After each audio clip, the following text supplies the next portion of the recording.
Jesus loves our daily Bible school. என் வாழ்விலே நீர் பாராட்டின தயவுக்கெல்லாம் நான் பாத்திரனல்ல. இதுவரையில் நீ தாங்கினதற்கு எவ்வளவோ நான் தகுதியும் இல்லை.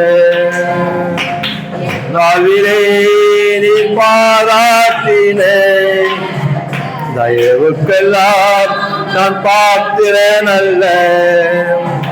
இதுவரையில் நீ தாங்கினதற்கு எவ்வளவோ நான் தகுதியும் இல்லை.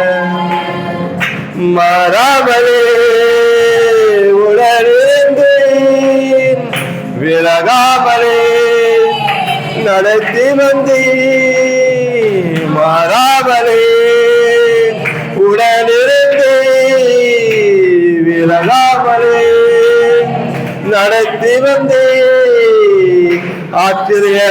ஆச்சரியமானவரே என் வாழ்வின் அதிசயமானவரே. ஆமென். ஆச்சரியமானவரே என் வாழ்வின் அதிசயமானவரே.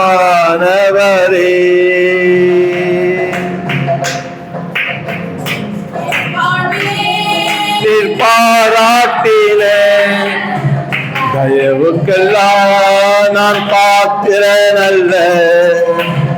இதுவரையில் நீ தாங்கினதற்கு எவ்வளவோ நான் தகுதியும் இல்லை. வாழ்விலே நீ பாராட்டின தயவுக்கெல்லாம் நான் பாத்திரனல்ல. இதுவரையில் நீ தாங்கினதற்கு எவ்வளவோ நான் தகுதியும் இல்லை. மனவழி எதிர்பார்த்து முடிவுகளை என் வாழ்வில் அளிப்பவரே. எதிர்பார்ப்போம் முடிவுகளை என் வாழ்வில் அளிப்பவரே. வழியறியா அலைந்த என்னை கண்டீரே ஓம் கண்களால். வழியறியா அலைந்த என்னை கண்டீரே ஓம் கண்களால். ஆச்சரியமானவரே என் வாழ்வின் அதிசயமானவரே.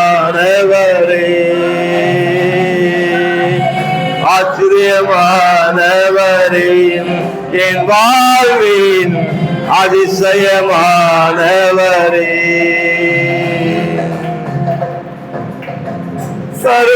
சருக்களிலும் கண்ணீரிலும் விழுந்திட்ட என் நிலையை. சருக்களிலும் கண்ணீரிலும் விழுந்திட்ட என் நிலையை.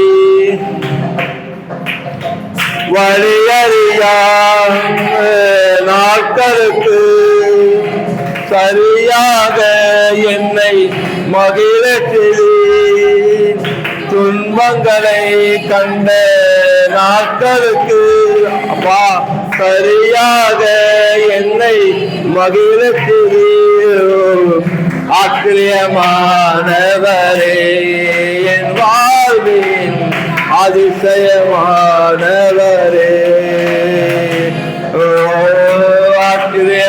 ஆச்சரியமானவரே என் வாழ்வின் அதிசயமானவரே. வாழ்விலே நீ பாராட்டின தயவுக்கெல்லாம் நான் பாத்திரனல்ல. இதுவரையில் என்னை தாங்கினதற்கு எவ்வளவோ நான் தகுதியும் அல்ல. சொந்தமான பிள்ளை தகப்பனை போல் சுமந்தி சொந்தமான பிள்ளையாக என்னை தகப்பன் போல் சுமந்தி இமை பொழுதும் என்னை விலகினாலும் இரக்கங்களால் என்னை சேர்த்து கொண்டேன். இமை பொழுதும் என்னை விலகினாலும் என்னை சேர்த்து கொண்டே. ஆச்சரியமானவரே என் வாழ்வின் அதிசயமானவரே ஆவியானவரே ஆச்சரியமானவரே என் வாழ்வின் அதிசயமானவரே என் வாழ்விலே நீ பாராட்டின தயவுக்கெல்லாம் நான் பார்க்கிறேன் அல்ல இதுவரையில் என்னை தாங்கினதற்கு ஐயா எவ்வளவோ நான் தகுதியும் இல்லை மறவலே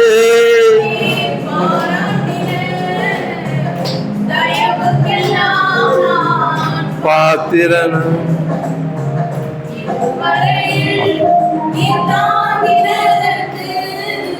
நன்றி அப்பா ஸ்தோத்திரம் ஸ்தோத்திரம் ஸ்தோத்திரம் அப்பா நான் உன்னை விட்டு விலகுவதில்லை உன்னை கைவிடுவதே சொன்னீர் ஆண்டவரே அதனால் தைரியம் கொண்டு நாங்கள் சொல்கிறோம் அப்பா எங்கள் தேவன் எங்கள் சகாயர் எங்கள் கர்த்தர் எங்கள் சகாயர் நான் பயப்படேன் பயப்படேன் பயப்படேன் இன்னைக்கு உங்க வாழ்க்கையில நீங்க எந்த சூழ்நிலை பார்க்குறீங்களோ பயப்படாதிருங்கள் அந்த சூழ்நிலை உங்களை கட்டி வைக்க முடியாது அந்த சூழ்நிலை உங்களை ஆண்டு கொள்ள முடியாது கர்த்தர் சொன்னார் வானத்தில பூமியிலும் பாவனத்தின் மேல் உனக்கு அதிகாரம் இருக்க சொன்னார் சர்ப்பங்களை தெருகளை மிதிக்கவும் சாத்தானின் சகல வல்லமை மேற்கொள்ள உனக்கு அதிகாரம் கொடுக்கிறேன் ஒன்று உன்னை சேதப்படுத்தாது சொன்னாரே ஹல்லேலூயா ஹல்லேலூயா கர்த்தரை நோக்கி நாம் கேடகமும் என் பலனமாக சொல்கிறோம் அப்பா நீர் கேடகமும் என் பலனா இருக்கீங்கப்பா நான் நம்பி இருக்கும் கண்மையில நீங்கள் தானே ஆண்டவரே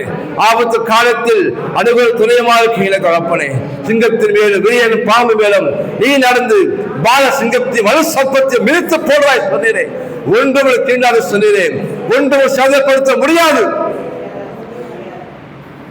கவலைப்படாதிருங்கள் வேதம் சொல்ல பிலிப்பியர் 4:6 நீ ஒன்றுக்கும் கவலைப்படாமல் எல்லாவற்றையும் ஸ்தோத்திரத்தினாலும் ஜெபத்தினாலும் வேண்டுதலாலும் தேவனுக்கு தெரியப்படுத்துங்கள் என்று அப்ப எல்லாவற்றுக்கும் மேலாக தேவ சமாதானம் உங்க இருதயத்தை உங்க சிந்தையும் கிறிஸ்து இயேசுக்குள்ளாக காத்துக்கொள்ளமா சொல்லுங்க மனமே பதறாதே ஆத்மாவே கலங்காதே ஆத்மாவே சோர்ந்து போகாதே ஆத்மாவே அஞ்சாதே கலங்காதே உன் மீட்பர் உயிரோடு கூட இருக்கலாம் 1 கொரிந்தியர் 15ஆம் அதிகாரம் 1ஆம் வசனம் அன்றியும் சகோதரரே நான் உங்களுக்கு பிரசங்கித்த சுவிசேஷத்தை மறுபடியும் உங்களுக்கு தெரியப்படுத்துகிறேன் நீங்களும் அதை ஏற்றுக்கொண்டு அதிலே நிலைத்திருக்கிறீர்கள் 2ஆம் வசனம் நான் உங்களுக்கு பிரசங்கித்த பிரகாரமாய் நீங்கள் அதை கை கொண்டிருந்தால் அதனாலே நீங்கள் இரட்சிக்கப்படுவீர்கள்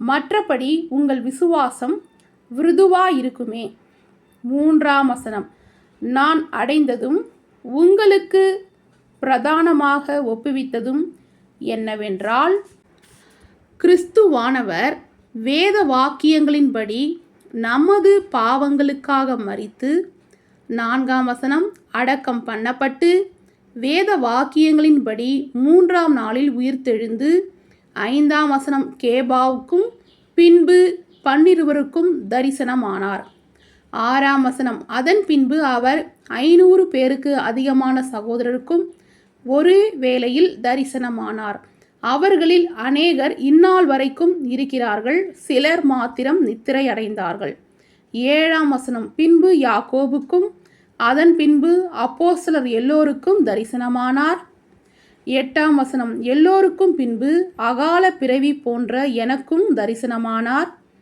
9ஆம் வசனம், நான் அப்போஸ்தலர் எல்லோரிலும் சிறியவனாயிருக்கிறேன். தேவனுடைய சபையை துன்பப்படுத்தினதினாலே நான் அப்போஸ்தலன் என்று பெயர் பெறுவதற்கு பாத்திரன் அல்ல.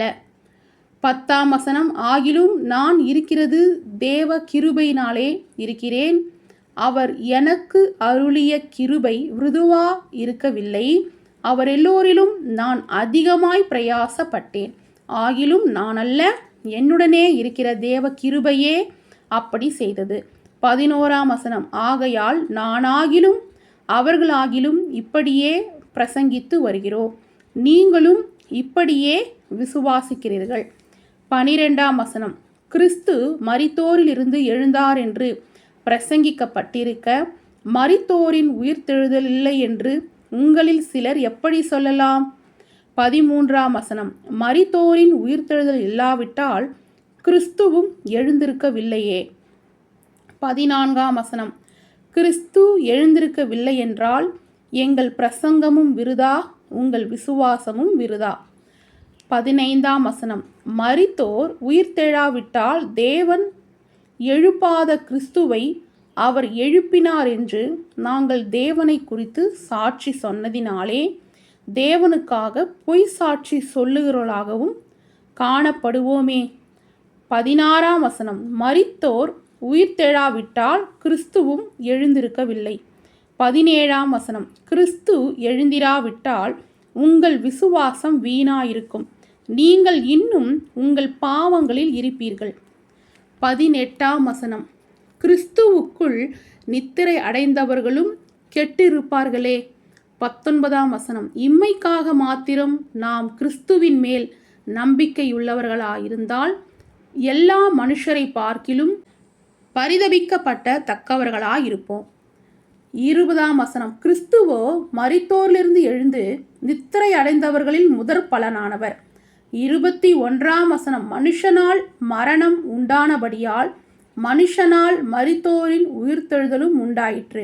22ஆம் வசனம், ஆதாமுக்குள் எல்லோரும் மரிக்கிறது போல கிறிஸ்துவுக்குள் எல்லாரும் உயிர்ப்பிக்கப்படுவார்கள். 23ஆம் வசனம், அவனவன் தன் தன் வரிசையிலே உயிர்ப்பிக்கப்படுவான். முதற் பலனானவர் கிறிஸ்து, பின்பு அவர் வருகையில் அவருடையவர்கள் உயிர்ப்பிக்கப்படுவார்கள்.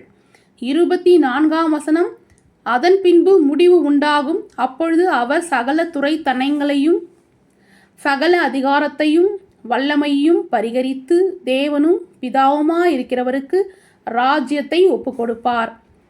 25ஆம் வசனம், எல்லா சத்துருக்களையும் தமது பாதத்திற்கு கீழாகி போடும் வரைக்கும் அவர் ஆளுகை செய்ய வேண்டியது. 26ஆம் வசனம், பரிகரிக்கப்படும் கடைசி சத்துரு மரணம். 27ஆம் வசனம், சகலத்தையும் அவருடைய பாதத்துக்கு கீழ்ப்படுத்தினாரே, ஆகிலும் சகலமும் அவருக்கு கீழ்ப்படுத்தப்பட்டதென்று சொல்லியிருக்கும் பொழுது சகலத்தையும் அவருக்கு கீழ்ப்படுத்தினவர் கீழ்ப்படுத்தப்படவில்லை என்பது வெளியரங்கமாயிருக்கிறது.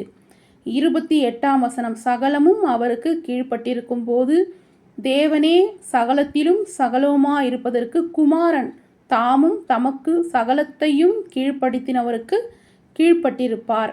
29ஆம் வசனம், மேலும் மரித்தோர் உயிர்த்தெழாவிட்டால் மரித்தவர்களுக்காக ஞானஸ்தானம் பெறுகிறவர்கள் என்ன செய்வார்கள்? மரித்தவர்களுக்காக ஏன் ஞானஸ்தானம் பெறுகிறார்கள்? 30ஆம் வசனம், நாங்களும் ஏன் எந்நேரமும் நாச மோசத்திற்கு ஏதுவாயிருக்கிறோம்?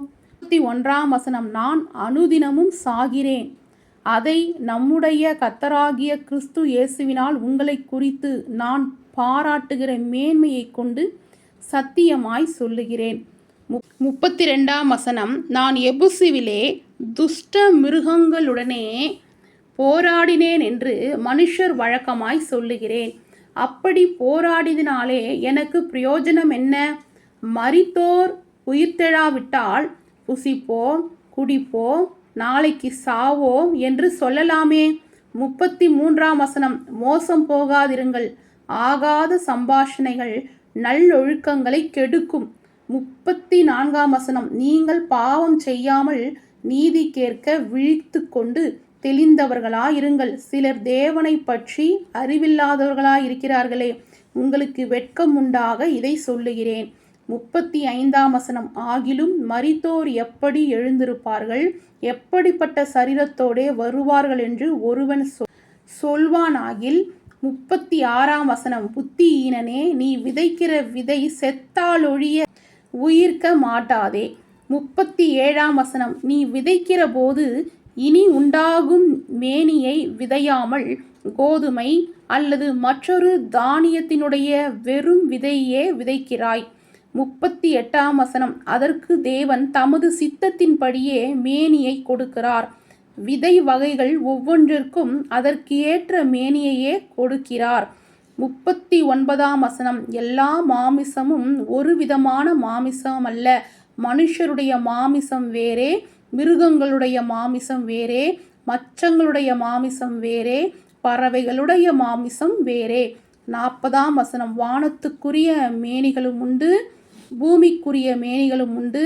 வானத்துக்குரிய மேனிகளுடைய மகிமையும் வேறே, பூமிக்குரிய மேனிகளுடைய மகிமையும் வேறே. 41ஆம் வசனம், சூரியனுடைய மகிமையும் வேறே, சந்திரனுடைய மகிமையும் வேறே, நட்சத்திரங்களுடைய மகிமையும் வேறே. மகிமையிலே நட்சத்திரத்துக்கு நட்சத்திரம் விசேஷித்திருக்கிறது. 42ஆம் வசனம், மரித்தோரின் உயிர்த்தெழுதலும் அப்படியே இருக்கும். அழிவுள்ளதாய் விதைக்கப்படும், அழிவில்லாததாய் எழுந்திருக்கும். 43ஆம் வசனம், கனவீனம் உள்ளதாய் விதைக்கப்படும், மகிமை உள்ளதாய் எழுந்திருக்கும். பலவீனம் உள்ளதாய் விதைக்கப்படும், பலம் உள்ளதாய் எழுந்திருக்கும். 44ஆம் வசனம், ஜன்ம சரீரம் விதைக்கப்படும், ஆவிக்குரிய சரீரம் எழுந்திருக்கும். ஜன்மம் சரீரம் உண்டு, ஆவிக்குரிய சரீரமும் உண்டு. 45ஆம் வசனம், அந்தப்படியே முந்தின மனுஷனாகிய ஆதாம் ஜீவ ஆத்துமா ஆனான் என்று எழுதியிருக்கிறது.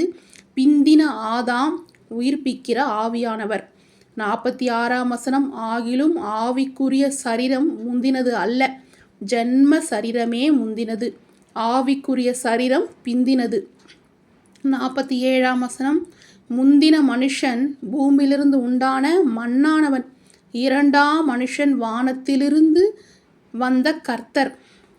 48ஆம் வசனம், மண்ணானவன் எப்படிப்பட்டவனோ மண்ணானவர்களும் அப்படிப்பட்டவர்களே. வானத்துக்குரியவர் எப்படிப்பட்டவரோ வானத்துக்குரியவர்களும் அப்படிப்பட்டவர்களே. 49ஆம் வசனம், மேலும் மண்ணானவனுடைய சாயலை நாம் அணிந்திருக்கிறது போல வானவருடைய சாயலையும் அணிந்து கொள்வோம். 50ஆம் வசனம், சகோதரரே, நான் சொல்லுகிறது என்னவெனில், மாமிசமும் இரத்தமும் தேவனுடைய ராஜ்யத்தை சுதந்தரிக்க மாட்டாது, அழிவுள்ளது அழியாமையை சுதந்தரிப்பது மில்லை. 51ஆம் வசனம், இதோ ஒரு ரகசியத்தை உங்களுக்கு அறிவிக்கிறேன், நாம் எல்லோரும் நித்திரை அடைவது இல்லை, ஆகிலும் கடைசி எக்காலம் தொனிக்கும் போது ஒரு நிமிஷத்திலே, ஒரு இமை பொழுதிலே நாம் எல்லோரும் மறுரூபமாக்கப்படுவோம். 52ஆம் வசனம், எக்காலம் தொனிக்கும், அப்பொழுது மரித்தோர் அழிவில்லாதவர்களாய் எழுந்திருப்பார்கள், நாமும் மறுரூபமாக்கப்படுவோம். 53ஆம் வசனம், அழிவுள்ளதாகிய இது அழியாமையும் சாவு கேதுவாகிய இது சாவாமையும் தரித்து கொள்ள வேண்டும். 54ஆம் வசனம், அழிவுள்ளதாகிய இது அழியாமையும் சாவு கேதுவாகிய இது சாவாமையும் தரித்து கொள்ளும் போது மரணம் ஜெயமாக விழுங்கப்பட்டது என்று எழுதியிருக்கிற வார்த்தை நிறைவேறும். 55ஆம் வசனம், மரணமே உன் கூர் எங்கே, பாதாளமே உன் ஜெயம் எங்கே. 56ஆம் வசனம், மரணத்தின் கூர் பாவம், பாவத்தின் பலன் நியாயப்பிரமாணம். 57ஆம் வசனம், நம்முடைய கர்த்தராகிய இயேசு கிறிஸ்துவினாலே நமக்கு ஜெயம் கொடுக்கிற தேவனுக்கு ஸ்தோத்திரம். 58ஆம் வசனம், ஆகையால் எனக்கு பிரியமான சகோதரரே, கர்த்தருக்குள் நீங்கள் படுகிற பிரயாசம் விருதுவா இராது என்று அறிந்து நீங்கள் உறுதிப்பட்டவர்களாயும் அசையாதவர்களாயும் கர்த்தருடைய கிரியையிலே எப்பொழுதும் பெருகிறவர்களாயும் இருப்பீர்களாக. ஆமேன். ஹல்லேலூயா. Praise the Lord children. 1 கொரிந்தியர் 15ஆம் அதிகாரம் முழுதும் படிச்சதை கேட்டீங்க இல்லையா? 1 கொரிந்தியர் 15ஆம் அதிகாரம் 52ஆம் வசனம் படிக்கிறேன். எக்காலம் தொனிக்கும், அப்பொழுது மரித்தோர் அழிவில்லாதவர்களாய் எழுந்திருப்பார்கள், நாமும் மறுரூபமாக்கப்படுவோம். அதாவது எத்தனையோ பேர் மரித்திருக்கலாம், வயதானவர்கள் மரித்திருப்பார்கள். பார்த்துருப்பீங்க, வயதானவர்கள் மரிக்கிறத நீங்கள் பார்த்துருப்பீங்க. ஏசப்பா சொல்கிறாங்க, 2ஆம் வருகை, ஏசப்பாவுடைய 2ஆம் வருகை. முதலாவது அவர் குழந்தையாக பிறந்தார், அதை நம்ம கிறிஸ்மஸ்னு கொண்டாடுறோம். ஏசப்பாவுடைய இன்னொரு வருகை இருக்குது, அந்த வருகையில் நம்மளை எடுத்துக்குவார்.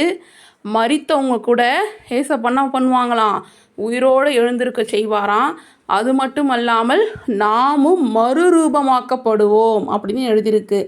அதாவது நமக்கு மரணம் இல்லை, மரணம் நமக்கு கிடையாது.